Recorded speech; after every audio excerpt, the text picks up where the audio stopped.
रवि एक गरीब लड़का था। उसका गांव हरे भरे खेतों से घिरा हुआ था, लेकिन उसका अपना खेत छोटा और बंजर था। पिताजी दिन रात बैलों के साथ हल चलाते, माँ दूसरों के घरों में काम करती और छोटी बहन सीमा पढ़ाई में होशियार थी। रवि का सपना था कि एक दिन वह पढ़ लिख कर बड़ा आदमी बने और अपने परिवार को गरीबी से बाहर निकाले। हर सुबह सूरज निकलने से पहले वह पिता के साथ खेत में काम करने जाता। मिट्टी के ढेले तोड़ते तोड़ते उसके हाथ छिल जाते, लेकिन वह कभी शिकायत नहीं करता। घर लौटकर वह किताबें खोलता और माँ की बुझती आंखों में एक चमक भर देता। लेकिन गांव में सब अच्छे नहीं थे।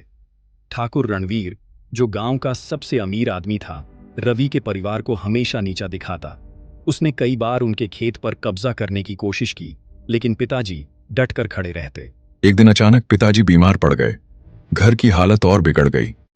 दवा के लिए पैसे नहीं थे। मां ने अपनी सारी जमा पूंजी बेच दी, लेकिन हालत में खास सुधार नहीं हुआ। रवि का मन टूट गया, पर उसने हार नहीं मानी। उसने पास के शहर जाकर मजदूरी करना शुरू कर दिया। दिन भर ईंट गाड़े का काम करता और रात को पढ़ाई। धीरे धीरे हालात सुधरने लगे। बहन सीमा ने स्कूल में टॉप किया और अखबार में उसका नाम आया। परिवार की आंखों में उम्मीद की चमक लौट आई, लेकिन तभी धोखा हुआ। ठाकुर रणवीर ने झूठे कागज बनवाकर रवि के खेत पर कब्जा कर लिया। एक रात जब रवि घर लौटा तो देखा कि पुलिस और ठाकुर के आदमी खेत पर खड़े हैं। पिताजी ने विरोध किया तो उन्हें धक्का देकर गिरा दिया गया। माँ और सीमा रो रही थी। रवि का खून खौल उठा। उसने पुलिस से न्याय मांगा, लेकिन सब ठाकुर के पैसों से खरीदे जा चुके थे। रवि टूटा नहीं। उसने कोर्ट का दरवाजा खटखटाया। ये लड़ाई आसान नहीं थी।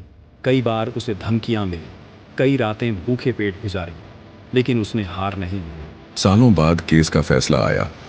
जज ने कहा कि जमीन असली मालिक रवि का ही है। ठाकुर रणवीर का चेहरा उतर गया। परिवार की आंखों से खुशी के आंसू बह निकले। पिताजी की कमजोर आवाज में गर्व झलक रहा था। बेटा, तूने नाम रोशन कर दिया। लेकिन तभी, जैसे ही वे कोर्ट से बाहर निकले, एक तेज गाड़ी ने रवि को टक्कर मार दी। सब कुछ पल भर में अंधेरा हो गया। लोगों ने कहा यह हादसा था, लेकिन मां ने आंसुओं के बीच फुसफुसाया, यह हादसा नहीं, रणवीर का बदला है। कहानी यहीं ठहर गई। खेत तो वापस मिल गया, लेकिन क्या सचमुच परिवार जीत गया था, या ये जीत भी एक नए संघर्ष की शुरुआत थी?